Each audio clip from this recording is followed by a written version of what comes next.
The Bill of Lading course is designed to be of use to traders, to people involved in shipping, to bankers, to lawyers, perhaps even also to customs officers, because everybody is involved with a Bill of Lading.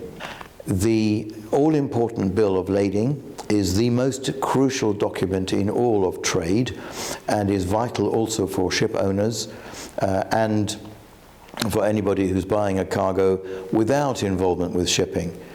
The terms which govern, for example, a charter party bill of lading will determine who is responsible for what, including under which law, mostly but not always under English law. There are several difficulties that people often encounter with these crucial documents, partly because they are misunderstood, partly because the nature of a bill of lading can change, whether it is a straight bill of lading, a through bill of lading, a combined transport bill of lading, a sea way bill, a charter party bill of lading. Every one of those has a slightly different concept.